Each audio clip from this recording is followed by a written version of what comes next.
سب سے پہلے ایران کے وزیر خارجہ نے بیان دیا، اس کے بعد جو ہے پھر محمود احمدی نژاد نے باقاعدہ انڈیا ٹی وی کے اوپر بیٹھ کے اور پاکستان کے اوپر اسٹریٹ فارورڈ الزام لگائے، لیکن جو ہے ہماری طرف سے صرف پہلا جو ان کا بیان آیا تھا جو کہ وزیر خارجہ نے ایران کے نے دیا، تو جنرل بابر افتخار جو D G I S P R انہوں نے ایک بی بی سی کو انٹرویو دیتے ہوئے اس کو بالکل اس کی تردید کی اور کہا جی ہم کسی قسم کا ساتھ نہیں دے رہے۔ اس کے بعد طالبان کی طرف سے بھی باقاعدہ اس کی تردید کی گئی کہ پاکستان نے ہمارا کسی قسم کا ساتھ نہیں دیا۔ 20 سال پہلے یہ پروپیگنڈا کہا تھا جو انڈیا نے پچھلے 5 مہینے سے شروع کیا کہ جی پاکستان نے طالبان کو جتایا اور پاکستان نے طالبان کی مدد کی، حالانکہ پچھلے 20 سال سے جب طالبان لڑ رہے تھے اور 31 صوبہ کا کنٹرول پاکستان بغیر کسی مدد کے حاصل کیا، تو جب طالبان اتنے بڑے افغانستان کا کنٹرول 3.5 لاکھ فوج کو 1 سے 1.5 مہینے کے اندر زیر کر سکتے ہیں اور وہ ان کے سامنے سرنڈر کر سکتی ہے، تو پنجشیر ویلی کی یا یہ 10 سے 12 ہزار باغیوں کی کیا ویلیو تھی؟ وہ طالبان سے نہیں لڑ سکتے تھے۔ طالبان صرف اس چیز کے لیے ٹائم انہیں دے رہے تھے کہ آپ مذاکرات کی ٹیبل پر آ جائیں اور یہ جو خونی جنگ ہے یا جو ایسا کوئی معاملات کی طرف نہ جائیں اب مزید افغانستان جس سے انارکی پھیلے اور جو افغان عوام ہے جو کہ انوسینٹ عوام ہے وہ اس میں پسے ان کے کاروبار برباد ہو، لیکن ان باغیوں نے بالکل بھی اس چیز کو نہیں سمجھا اور احمد مسعود جو کہتے رہے کہ جی ہم آخری قطرے تک لڑیں گے اور آخری باغی تک لڑیں گے، بعد میں امر اللہ صالح بھی فرار ہو گئے اور احمد مسعود بھی کبھی نہیں ابھی تک کچھ پتہ چلا کہ وہ کدھر بھاگے ہیں، لیکن کچھ وثوق ذرائع کی خبریں ہیں کہ وہ افغانستان میں رہیں گے اور فرار ہو چکے ہیں۔ تو یہ تو ان کی بغاوت تھی، جیسے کہ سیم اشرف غنی کر رہے تھے کہ جی ہم آخری خون کے قطرے تک لڑیں گے، لیکن جب دیکھا کہ جی اب حالات گئے ہیں تو بغیر کسی نوٹم دیے ہوئے جو ہے بھاگ گئے، کتنے ڈالرز لے کے، ملین آف ڈالرز لے کے۔ اور اس کے ساتھ ساتھ امر اللہ صالح کی آج ابھی جو نیوز چل رہی ہے کہ جی امر اللہ صالح کے پنجشیر کا جو گھر تھا اس میں جب طالبان نے اس کا کنٹرول اب حاصل کیا، آج کے دن اس کی تلاشی لے گئے تو اس میں سے تقریباً 65 لاکھ ڈالر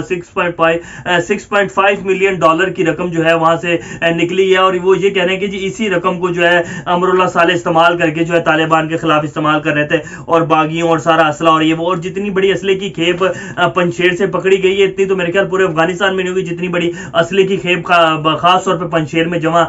کی گئی ہوئی تھی امر اللہ صالح اور احمد مسعود کی طرف سے۔ تو یہ تو انڈیا کا حال ہے۔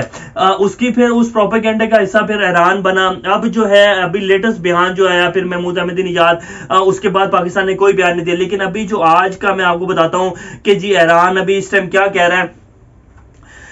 اب ایران اس ٹائم تہران ٹائمز کی آج کی میں آپ کو بڑی وثوق ذرائع کی خبر ہے، تہران ٹائم جو کہ ایران افیلیٹڈ میڈیا، وہ کہہ رہے ہیں کہ جی ایرانی وزیر خارجہ جو ہے آنے والے 2 سے 3 دن کے اندر انڈیا کا وزٹ کر رہے ہیں۔ اب ایسی صورتحال میں جب انڈیا نے اور خاص طور پہ آسٹریلیا نے اور پھر اس کے بعد برطانیہ جو ہے پاکستان کی طرف اپنی توپوں کے منہ کیے ہوئے ہیں کہ پاکستان نے طالبان کی مدد کی ہے، پاکستان افغانستان میں انٹرفیئرنس کر رہا ہے، تو اس ٹائم میں جو کہ بڑا ایران جو ہے پاکستان کا بڑا ساتھی بنتا تھا اور پاکستان ہمارا برادرانہ ملک ہے اور اس طرح کے بہت سارے بیانات جو کہ اس سے پہلے آتے رہے ایران کی طرف سے، تو جو اب وہ ہے انڈیا کا دورہ کر رہے ہیں۔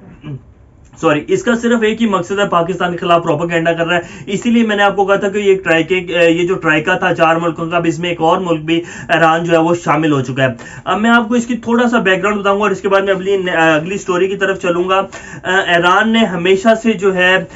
پاکستان کے خلاف نہ چاہتے ہوئے بھی جو ہے پاکستان کے خلاف بیک ڈور جو ہے ڈپلومیسی کی ہے اور پاکستان کے خلاف بہت سارے اقدامات لیے ہیں۔ آپ کو یاد ہوگا جو کلبھوشن یادو جو ہے جب پکڑا گیا تھا تو اس کے بعد اس نے بہت سارے اپنے بیانات دیے اور اس کے بعد پاکستان نے اس کے اوپر جتنی بھی ریسرچ کی تھی اور اس کے جتنے بھی ڈاکومنٹس ملے تھے، تو کلبھوشن یادو کا جو پاسپورٹ تھا اس پہ اتنے وزٹ جو ہے انڈیا کے نہیں تھے جتنے ایران کے تھے، بلوچستان سے ایران، ایران سے بلوچستان، بلوچستان سے ایران۔ تو کلبھوشن یادو جو ہے اپنا نیٹ ورک جو تھا بلوچستان، کراچی اور اس کے بعد ایران سے جو ہے چلا رہا تھا۔ ایران وہ ایسے جاتا تھا جیسے بندہ اپنے گھر سے آفس جاتا ہے، اتنے زیادہ اس کے ایران کے وزٹ تھے۔ اور اس کے ساتھ ساتھ جب یہ کراچی کا جو گینگ کا وہ لیڈر تھا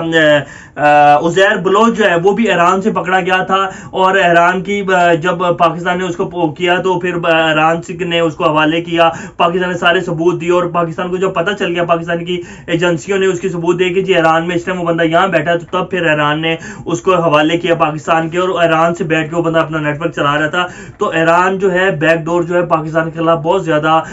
جو ہے وہ کرتا رہا ہے پروپیگنڈا، اور پاکستان تو ابھی یہ جو ہے خاص طور پہ جو ہے انڈیا اور اسٹرائیک کا حصہ بن گیا ہے۔ تو یہ تو اس ٹائم کے حالات ہیں، اور ایران بھی جو ہے پاکستان کے خلاف وہ پروپیگنڈا کرنے میں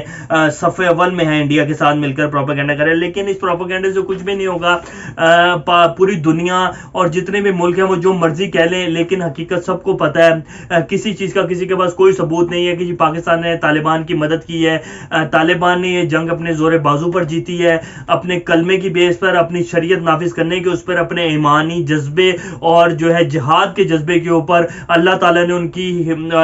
کی واضح طور پہ مدد کی ہے۔ اللہ تعالیٰ ان لوگوں کو بہت پسند کرتا ہے جو جہاد کرتے ہیں اور ایمان کے لیے اور اللہ کے اصولوں پر زندگی گزارنے کے لیے جو لڑتے ہیں، تو اللہ ان کی مدد کرتا ہے۔ اسی طرح بالکل طالبان نے یہ جنگ جیتی ہے اور بغیر کسی کی مدد کے جیتی ہے۔ تو یہ کچھ آج کی کچھ لیٹسٹ اپڈیٹس تھی۔ نئی خبروں کے ساتھ دوبارہ آپ لوگوں کے سامنے حاضر ہوں گے، تب تک اپنا اور گردن واقع لوگوں سب کا خیال رکھیے گا اور چینل کا بھی خیال رکھیے گا۔ اللہ حافظ۔